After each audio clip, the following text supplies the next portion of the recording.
Have you been to Aurora? Welcome to the Dog Days podcast. Oh my. Oh my, oh my.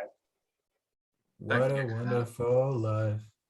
We didn't warm up at all this time. We're just hopping straight in. Yeah, Brian, I was not ready. I just wanted to catch the listeners off guard. You know, the listeners, like, they put on a podcast, like they opened their Spotify, they found the Dog Days podcast, they found episode X, whatever this is. It's in the 30s. It's probably in the 30s. They clicked it, and bro, they weren't ready for us to not be ready, bro. So they didn't make a conscious decision to click on this specific episode. We caught them off guard. Yeah, they were caught off guard by that. That's They were good. caught off That's guard what I by the like. start of the recording, you know? They weren't ready. What Brandon- Brandon needs to say, if you're listening to this, you're a big old nerd and loser, and fuck you. Yeah, pretty Yeah. much. Shit. We all knew that already, though. That's Shane's nightmare to hear those words in our podcast. Shane's our quality control guy. It's true. Y'all are nerds. That's why Oh. we like you. Because we're, what was it? Fucking nerd losers? Was the exact phrasing? I think Buttface was in there, too. Oh, okay. Because we are too. So, you know, we're a community. Yeah. What it means. Brandon, Yeah, the day. before we get into the episode, is there a bigger story to you having Michelangelo as your Zoom background? No, For this is 2 my weeks in a row now? This is my Zoom background last week, and you know, I just kind of like it opened up today. It kind of gave me like a warm, fuzzy feeling. You know, I kind of felt like a little bit like You feel like you're as important as the Pope, is what you mean. kind of felt like this guy right there. But the one feel who's like- like dead on the stairs or something. Yeah. Bro, that is one of the coolest people in Greek history, bro. That's Diogenes. And then Diogenes was a philosopher, and all I know about him was that like there's like this story where like one time he was chilling out on like some stairs like this in Rome or Greece or whatever place he was at, and Alexander the Great rolled up, and he like was like, Diogenes, like, who are you? Like, tell me about yourself. I want to meet you. Like, I want to know who you are. And then Diogenes just straight roasted and was like, bro, like, you're blocking the sun. Like, step aside. I heard that. Was that the same guy who I want to say Socrates was like philosophizing about what a man is, and he said it was like a hairless biped, and then he released a plucked chicken in this meeting and said, "Behold, a man." It sounds like something he would do. Yeah, I just know him so well, you know. Me and him. Bro, imagine, I think about this all the time. Imagine those guys from like ancient Greece who they probably owned a bunch of slaves, right? Like Pythagoras, like Diogenes, like Archimedes, and all those guys. Because Bro, there's no Pythagorean. way anyone from that age could just earn a living thinking and pondering if they didn't like just have a lot of money.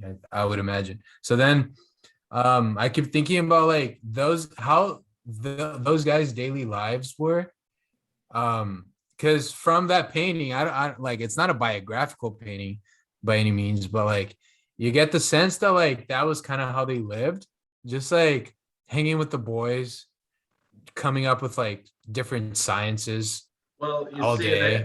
they all also sold weed, so that's how they kept the funds, they kept the juice flowing. But you gotta remember too. Okay. That's that why they some were of- some talking of like them- that all the time. Some of them were strippers as well. Damn, Wow. that Some of brings them were both. a whole new perspective into Greek culture. If you Um, think about it, they were just ancient podcasters. They Yeah. were Shit. straight out writing dialogues and then posting Yeah. them on Anchor. It's funny you mentioned Archimedes and some other math dudes, because one of the things I wanted to bring up this week, have you guys heard of the standard model Lagrangian before? Is this something you've ever heard of? I know Lagrange. Could you I- give it a I- refresher? Of course. I'm familiar with a few of Lagrange's pieces of work. Or is that a little French boy? Yeah, that's I want to talk about this little French boy. He was a cool guy. No, it's so basically it's a really long equation. I can't share my screen, so you can't see it.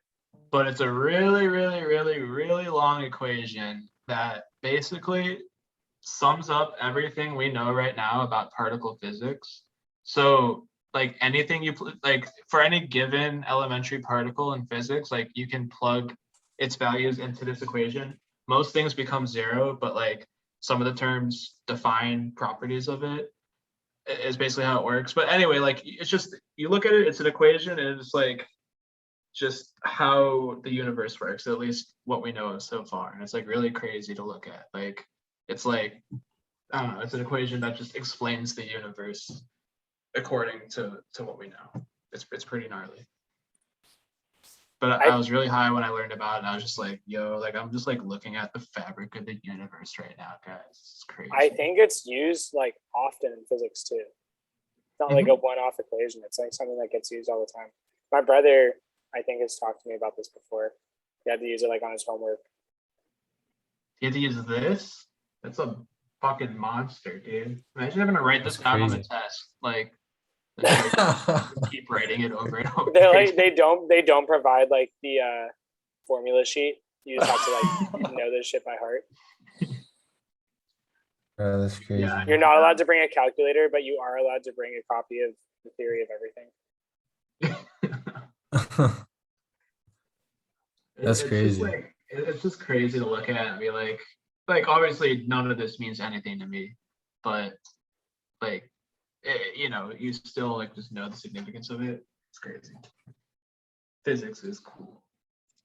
Math is cool. It is. Do you know what my favorite number is?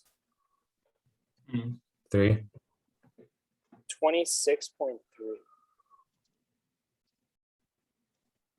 You know what my favorite number is? I'm calling out Shane right now. Because he won't say it. I was reading this standard model article I threw in the chat, and I don't understand any of the words, and I was getting really overwhelmed. Repeat the question. I just said my favorite number is 26.3. Shane's the only person in the world to like forget that he ran a marathon this weekend. I was gonna say I was trying to figure out if that was it, because I was like, I don't think it's 0.3. I think it might be 0.2. But either way, yes. You know, I'm flexing a little bit. I think I just tried to block out the memory of that event. How did that go? How did it go? First 20 miles were great. The last 6 miles were one of the most painful things I've ever done. But I finished the race with a time of, and this isn't even a joke. This is my actual time was 4 hours and 20 minutes. So yeah. I knew you guys would appreciate that. But yeah, it was brutal. It was the San Francisco Marathon, as a little bit of background, and it starts like near the Embarcadero, which is one of the more touristy areas of the city. And you do this big loop. You go across the Golden Gate Bridge and back across, and then you do this like big loop around the city. And first 20 miles were pretty solid. I was sticking at like around a little faster than my goal pace, but I was feeling pretty good. And I was hanging out with my dad, who also ran it with me. And then just the way I trained, I was having some knee issues, and I was hoping to kind of just push through it. But because of that, and because of the fact that I also technically never run anywhere close to a marathon, I'd only got up to 15 in my training.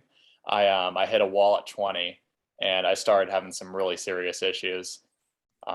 So my time just slowed down significantly. Like what?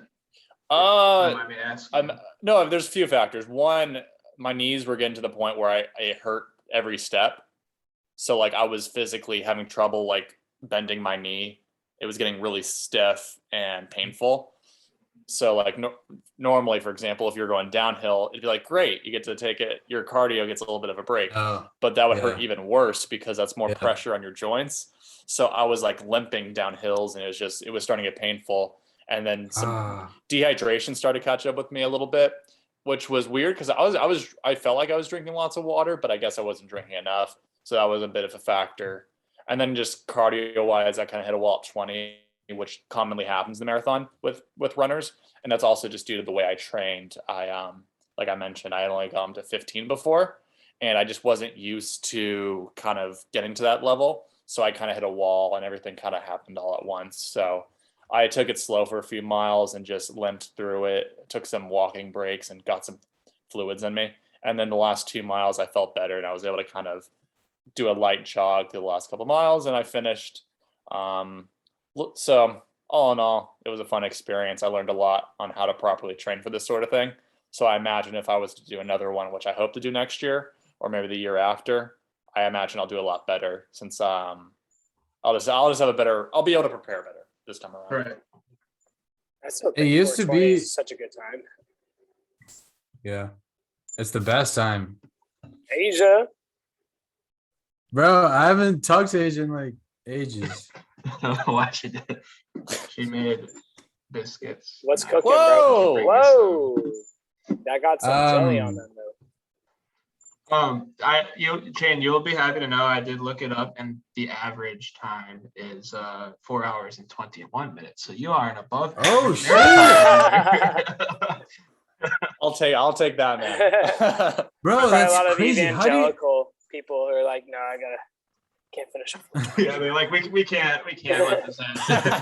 I just heard Shane was like finished at 420. He said he had a lot of pressure on his joints. I don't know quite what that's supposed to be. Dude, do you guys think that if you gave someone a bunch of meth and had them run a marathon, if they would like finish it like a superhuman and like go crazy fast? I saw a story about this guy. He was like part of like an army in Finland or whatever, and I guess it was like in some kind of war with Russia a long time ago. I think in the 1800s. And I guess the story goes like the guy was with his team in the woods, like in the cold, and he got attacked by a bear, and his team thought he was dead, so they left him behind because they thought he was deceased. And then basically the guy like woke up and he was like, oh my God, like what's going on? Like I can't believe like this is happening to me. Like, why am I in so much pain? Like, where's my team? I need to find my team, all this stuff. So then the guy could barely stay like awake because he was in so much pain and he was so like tired and malnourished or whatever. But I guess back then, every like army man had medicine on him, or maybe this guy was like a medic type person. He had this medicine that the army gave people to basically say, like, if you need like a pick me up, you can take a little bit of this. Well, he accidentally, like, I don't know if it was accidentally or for whatever reason, like he took the whole entire thing. And that pick me up medicine was pretty much just like straight up meth. And so this guy just did like 20 doses of meth at like the exact same time and like didn't die. And I guess like they found like this dude walked in the span of like 3 days before his like team found him. He walked like 80 miles. Holy shit. And like got into like he fell off a cliff at like one point. Like there's just like all these crazy things that happened to him like while he was just tripping out on that. I want to see if I can find the story. I thought you were gonna say like they found him and he was just sitting on the bear's body, like you just beat the shit out of him with his bare hands. Bro, it's first thing I wanted to say is it's crazy to see someone I know finish a marathon because the memories I have from my childhood from like the word marathon is like people from Kenya who like there's this huge marathon in Brazil every December 31st in São Paulo, and it's the biggest event I mean that I've heard of since I was a kid, where people come and run and do that kind of thing. So my memories are like professional athletes who like travel all the way here to like earn some money and some like I don't know celebrity of some kind. And now like I see like a few people that I know. I think Alexa also ran a marathon, right, Brandon? She just ran a half marathon. Even That's crazy still too. Solid, yeah. Yeah. That's insane. And all these other people like from UCSD are like doing half marathons or full marathons and just like running every day. That's insane to me. I don't know if it's a trend. I don't know if it's always been that way, but the only people I heard of doing it were professionals, or if the popularity of like running and jogging and walking has really risen. That's crazy anyway. The second thing I wanted to say is Ben brought up meth. And do you guys feel like there's a huge gap between like recreational drugs if you consider like I think like weed, psychedelics, and coke, I think. And then if you go from that group to the other group, like meth, crack, like all these other ones, it's like, how come? Like they're drugs, they're very similar. But some are very popular and some like will ruin your life, right? Just about how addictive they are. The ones that can be used recreationally will be used recreationally. Whereas if someone most of the time tries one of the more addictive drugs, then it's pretty likely they're going to end up abusing it. I think if you're trying a drug like that in the first place, you're probably doing it because you've tried the lighter stuff and you want to try something more extreme. And I don't know, like I feel like that kind of ties into being an addictive kind of person, and it'll happen. So yeah, I mean, if the drug's addictive, people are going to get addicted to it. If it's not, then it's going to be used more recreationally, So I think that's like all of them. Like coke, and I think coke is the best example. Like I see people doing them recreationally, but something like, I don't know, Oxycontin is also very addictive. But if I hear that someone is doing oxy, like I'll freak the fuck out, It's weird because like also taking me back to my childhood, like when I was a kid, a drug was a drug, right? If I heard of like someone doing a drug, I was like, oh shit, like they're fucked up. But now if they say they're doing a drug, first I go like, okay, is it weed, coke, like psychedelics, or something else? No. If no, then yeah, you're probably fucked up. But is it? I guess it is just a matter of how good the drug is. Yeah. If you really think about it. Well, I actually, I don't know, a couple of months ago, I was at my friend's house, a couple other people, like there's all like high school friends, and we were talking, and like I remember we were talking about crack, and then like one of my friends just like really casually and kind of quiet is like, yeah, I've tried crack. I was like, what? He's like, wow. He's like trying to like be low key. He's like, yeah, I've tried crack. Like I was like, okay. He's like, yeah, that's fine. Not a crackhead. He's not addicted to crack, but he's tried it before. I was like, wow. Yeah, that's what. Yeah, I guess people don't do those kinds of drugs recreationally that often. One thing that's like really interesting too is that like if you look at demographics, like white people and people of color do drugs at like the exact same rate. If anything, like white, more affluent people like do more drugs than like lower socioeconomic or like people of color. And it's like very interesting because like you can look at like the duality of like crack versus cocaine, and whereas like crack is stigmatized, obviously like I think drugs are wrong, like crack or cocaine, but like crack is something that's seen as like dirty and poor, and cocaine is seen as something that's like affluent and like posh, but like they're the literal same thing. Yeah. I mean, not the same thing, but the same drug, Almost the same. Yeah. Yeah, that's a very big dichotomy. It's crazy. It's the same thing with like the war on drugs. Like the United States just all of a sudden decided like, let's start arresting people who smoke weed. Like, or do they start arresting people who smoke tobacco? Like, who would they be putting in jail, Something I thought is this barrier that I see separating like recreational from non-recreational drugs. What if it's just like a fake barrier? And like, if I was a little bit more like fucking, I don't know, if I was a little more extreme, then I'd also accept like some other, like a few other drugs as like being recreational, and then I'd have like some kind of prejudice against other drugs. But then if I was a little bit more extreme, then do you guys see the same way?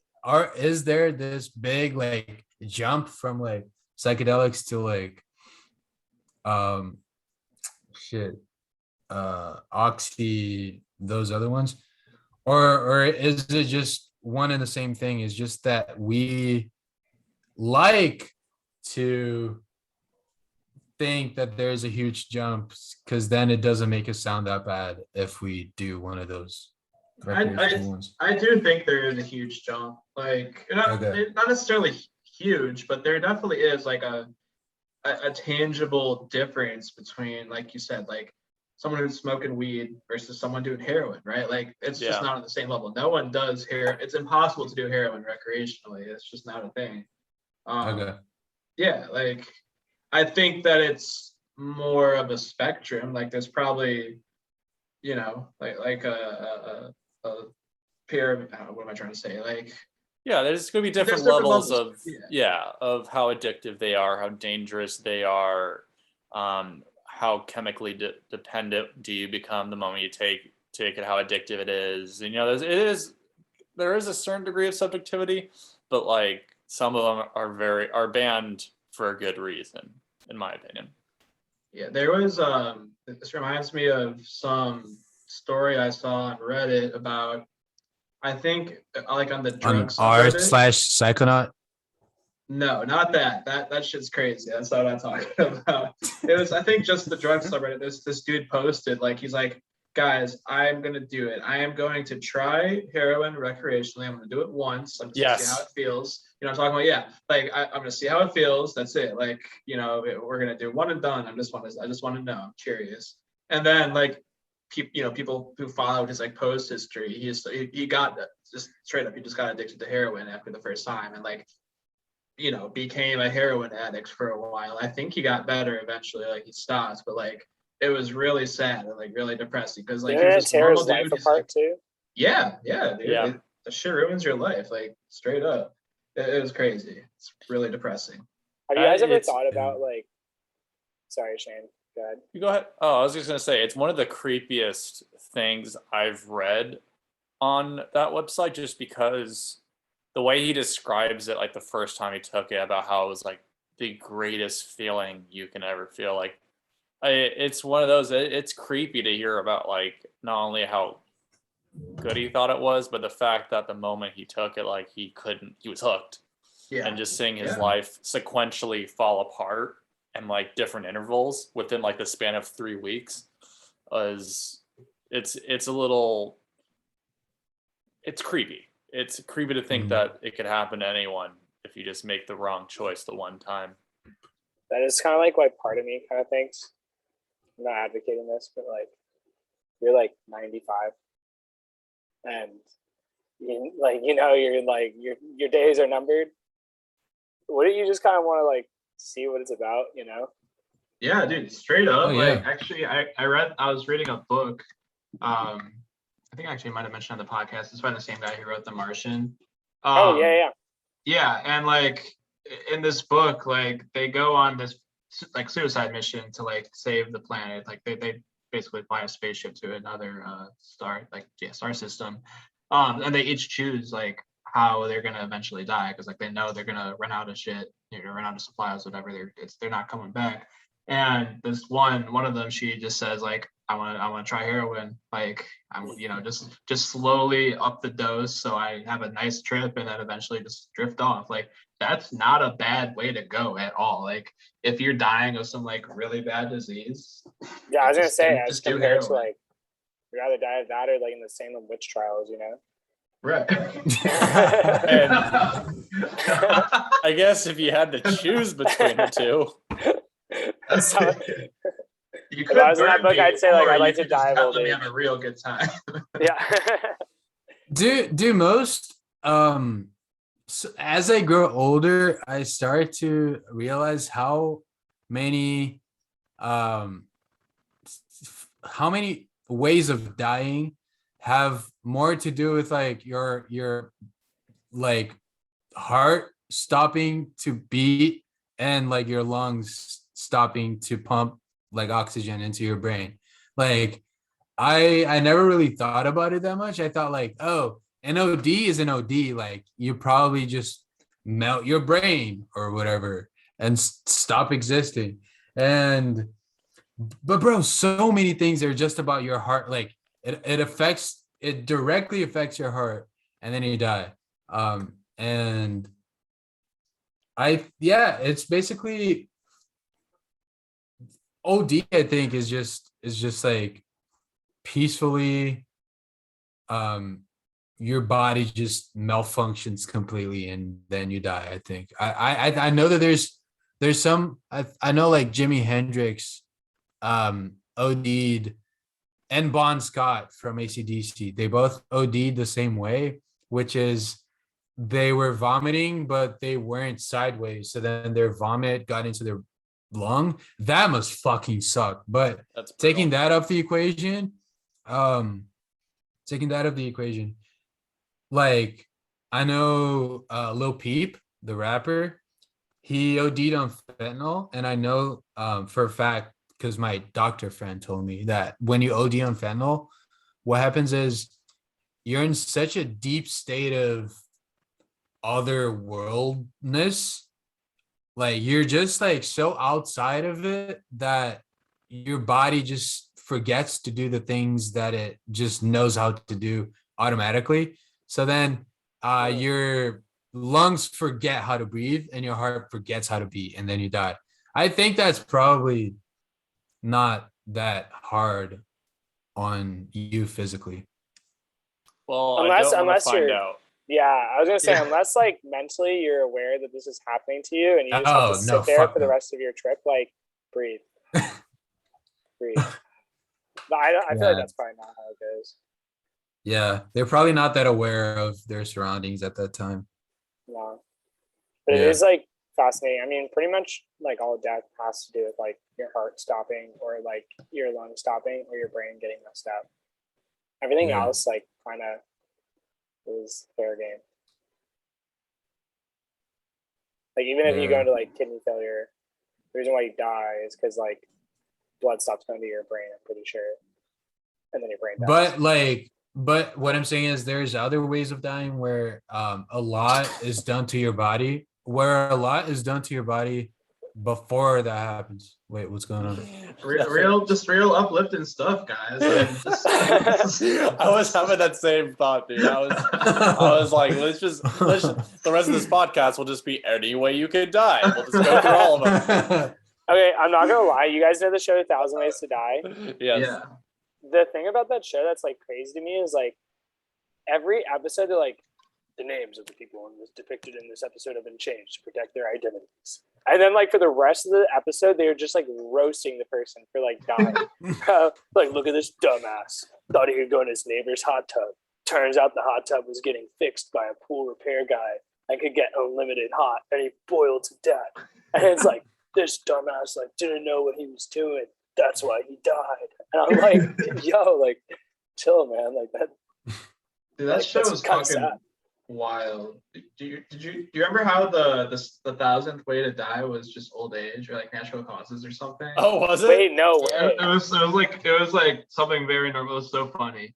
And then they ended it. Like they straight up did 1,000 ways to die, and then they finished the show. I Oh my swear God. it was, yeah. Dude, whoever like created that show must be like Stephen King's nephew or something like that. Bro, there was a I'm trying to figure out what the name is in English as I'm talking, but there was a Discovery channel show called in Portuguese it was I Survived. Mhm. I think Yeah. that Do you guys know has what it the- is? Yeah, I think it has the same name in the States. Oh, really? Okay. I think so. Bro, Oh, I think I know what you're talking that- about too. Yeah.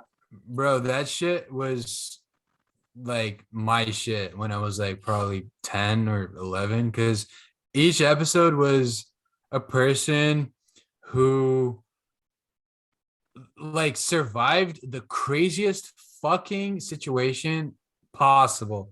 And then it shows like from like the buildup is the person getting into the horrible situation. And then in the end of the episode, it's literally that person just getting rescued or I don't know, going to a hospital or something.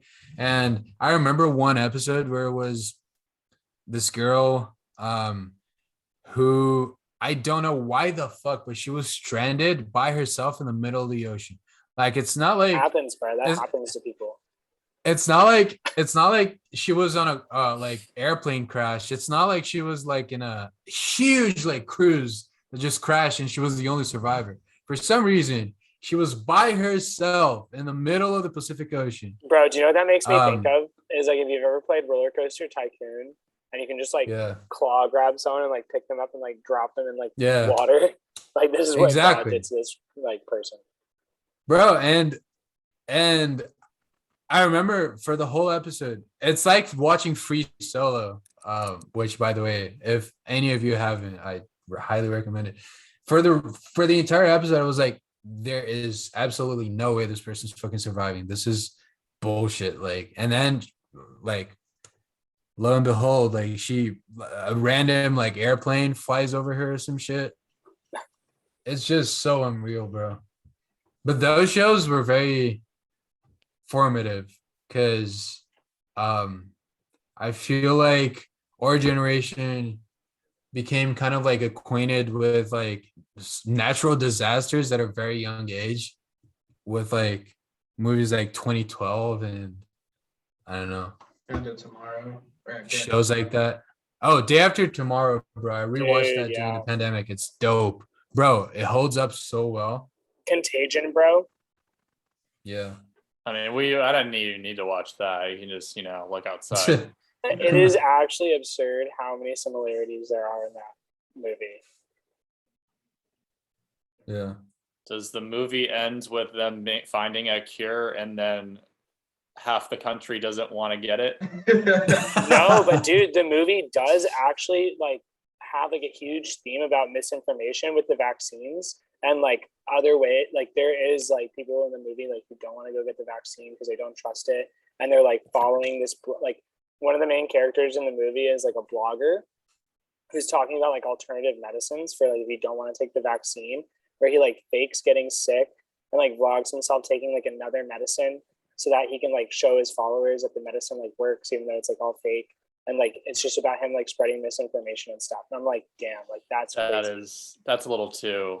That's the more things change, the more things stay the same. That's crazy. Bro, that movie's from 2010. And the pandemic happened in 2020. Like it's just I don't know, very round numbers.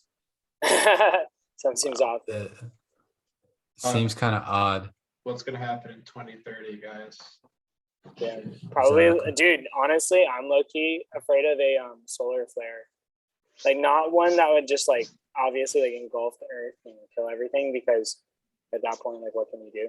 But like one that just like shuts down all of like our technology, our entire like Jesus. Electromagnetic grid, like anything that runs on electricity, anything that uses magnetism or light to operate will like go down, even if it's just temporarily. Like the amount of like economic destruction that would have on society would be terrible. I feel like it would just be so bad. Well, the good news is there's actually a great Kirk who's got video, if that's what you're referencing about that topic. As long as the main stuff's turned off as it comes in, you'll actually be okay. It just, if it sneaks up on Earth, that's where it becomes a huge problem. So I think I've seen that one. Oh, look it up. It's a good one. And then you hear people say like why invest money in astronomy when you could like save the beaches?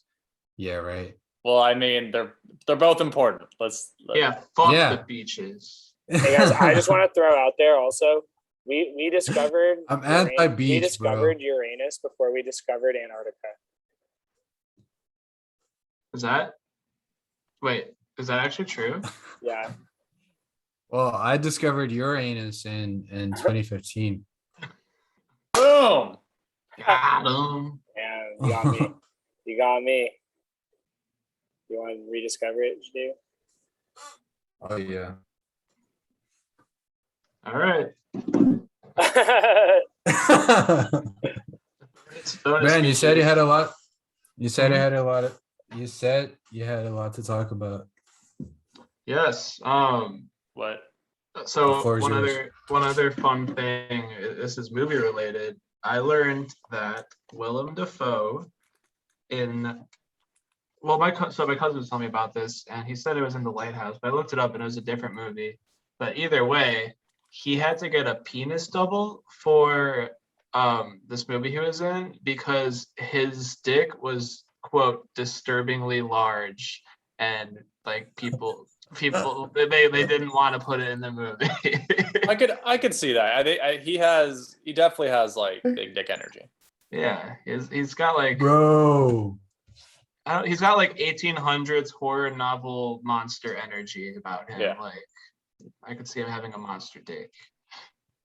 Bro, I want to see it now. Fuck. God damn it. Why would you put it that way? Now it's very enticing. Disturbingly large. Of course I want to see That it. was all I had. Sorry. Bro, if you say like if you put disturbingly large, it doesn't like in a phrase, it doesn't matter what the thing is, I will want to see it. If you say, bro, have you seen that rock? It's disturbingly large. Of course I'll want to see a fucking picture of it. Yeah, you just get curious. Yeah. Damn. Alrighty, boys. Well, I'm glad we're leaving this episode, leaving the viewer all hot and bothered like Gigi is right now. Yeah. Yeah, just go to sleep tonight thinking about Willem Dafoe's member, what it could possibly look like. It's a nice stream. And with that, I've been Brendan, and go home and watch Spider-Man again. And really, really pay attention to the Green Goblin scenes.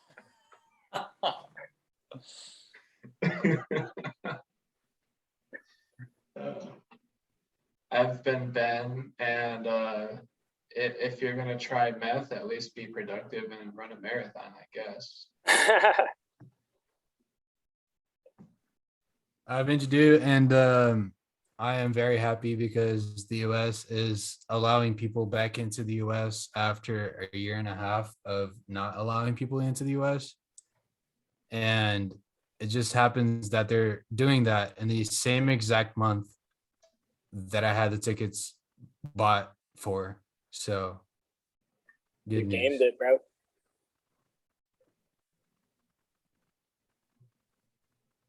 I guess I'm closing. My name is Shane, and